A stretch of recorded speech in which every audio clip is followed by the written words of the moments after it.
It's a whole bunch of mess in the house, okay? It's just bad. There was nothing good about it. I'm sorry.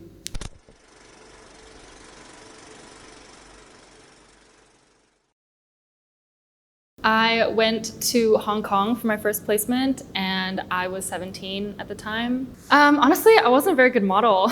I didn't really do that much. It was really just like my first dip into full-time modeling because before that I was in high school, so I was only doing part-time.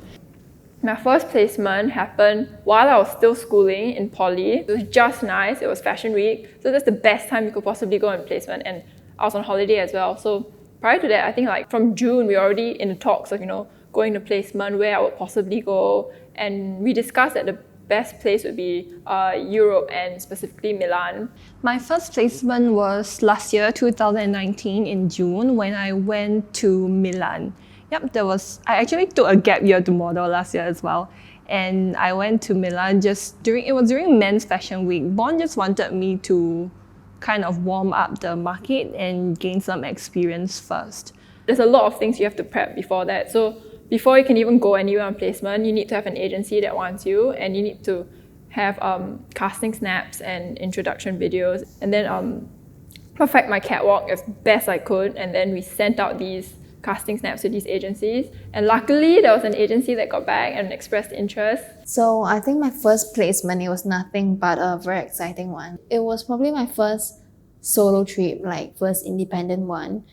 But I wasn't thinking much. I wasn't feeling scared or like, oh my god, worried or anything. I was just so pumped and like so excited to be doing stuff, It was so hard for me at first to adapt to the local culture, especially the language barrier, because of course, mostly everyone speaks Italian there. Even simple things like getting off the plane and then going to a place to buy a SIM card. I was texting Casey the whole way there because I was so scared. I didn't know what to do, but yeah, she helped me a lot, so I'm so thankful for it. For my very, very first placement, I actually went in June 2018, which was during Men's Fashion Week.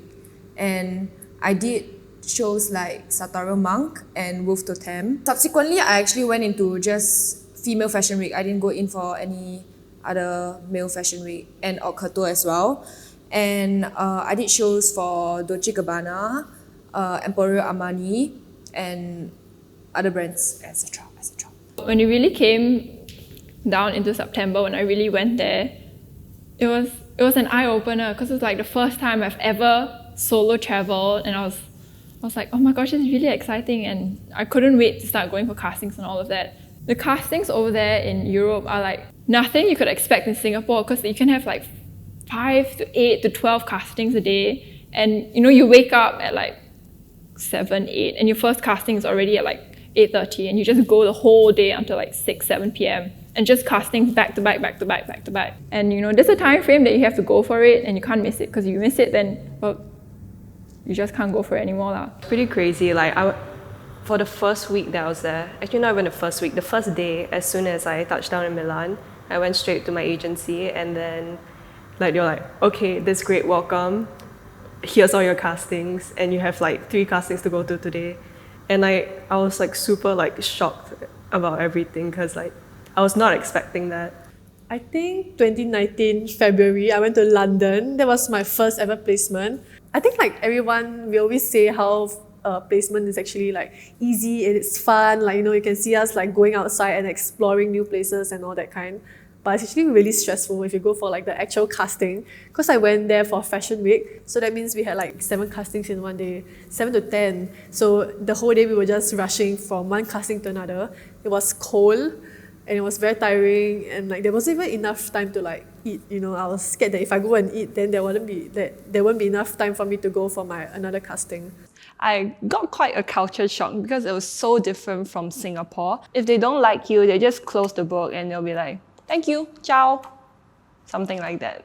I've stayed in New York, London, Paris, Milan, Italy, Germany, Spain, for placements, like for a long period, You're paying overpriced stuff, like amount of money to stay in a space that's not what it should be, like market price. It's not somewhere you can live permanently, so you don't treat it well. People abuse the whole apartment and it is not livable at all. I've had so many times that I moved into an apartment and moved out the day or the next day. Like, I just cannot. When you go to Hong Kong, oh my God, it's like a shoebox. I mean, you know, apartments in Hong Kong, they're like tiny. So in my apartment, I had me and 4 other girls. So we each were in like a bunk bed. One girl had a single room and we all shared one bathroom. But my friend was living in an apartment with 9 other people. So she was in a slightly bigger space, but she had a lot more people to share one bathroom with. So that was pretty crazy. A modest apartment that I stayed in during Milan and Paris. Both modest apartment, I actually have very, very bad experience in it. But one thing I couldn't stand was the hygiene and the cleanliness of the house. At that point of time, in 5 days' time, right, there were actually like house flies all around the house because firstly, they didn't separate their trash. Secondly, they don't wash dishes. They leave it in there to rot the whole day. It's a whole bunch of mess in the house, okay? And they don't clean up, so the hygiene and everything were disgusting. I decided to move out. I decided to find another apartment and moved out in 8 days, I think. Yeah.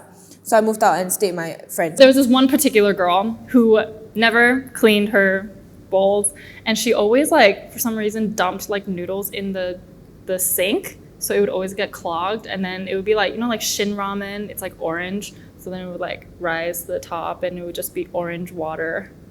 It was so gross. Yeah, that's just one of them.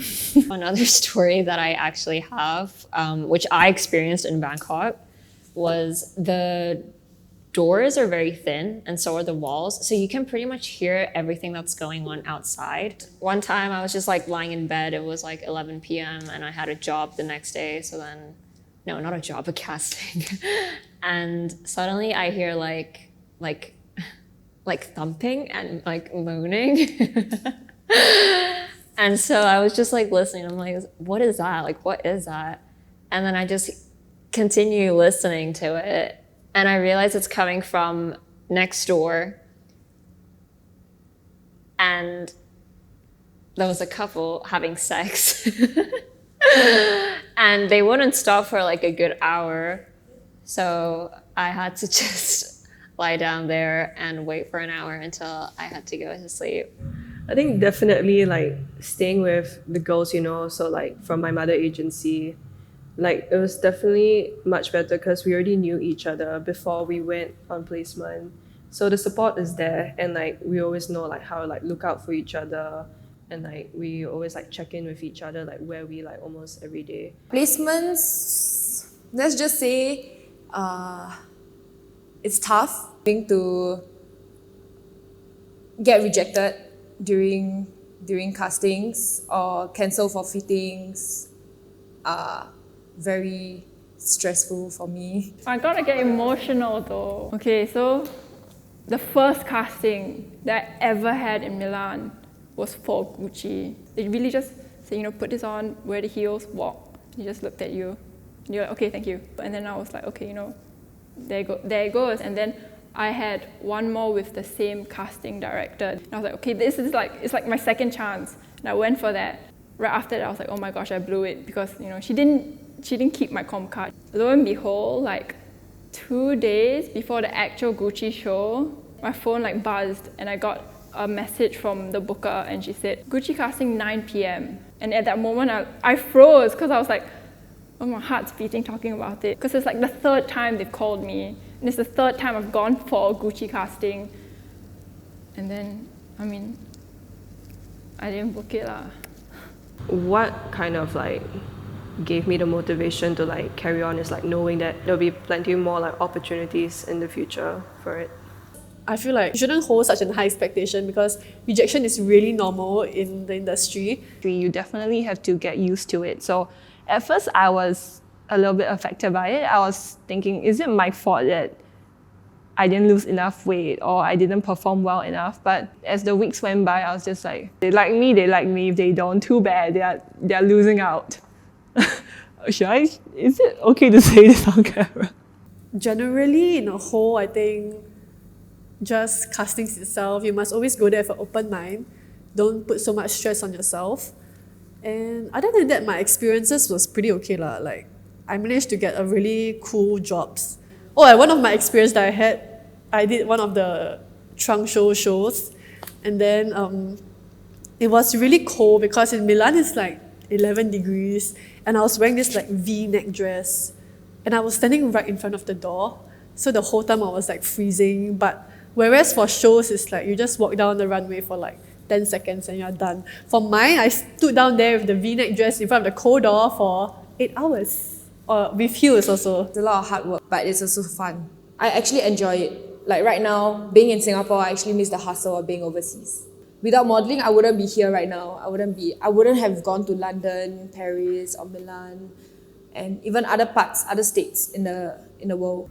I think that if you're going for a first placement, take everything with a pinch of salt. Like don't dive into everything too much. Like if people ask you to go out for drinks, party, there's free drinks, unlimited flow of food. You can go, but maybe don't indulge too much in it. I think you need to know that you're gonna be staying overseas pretty much by yourself for minimum 2 months. And so mentally, I would suggest you to kind of prepare and be ready for that independent lifestyle. And also in terms of modeling, I guess just be familiar with how the modeling industry there works, because it might be different from Singapore. So yeah, I would say have the best time and try not to let all the rejections and whatever from castings get to you, because there will be a lot of castings, because that's your job, and your life's not going to be over if you don't get every job. So yeah.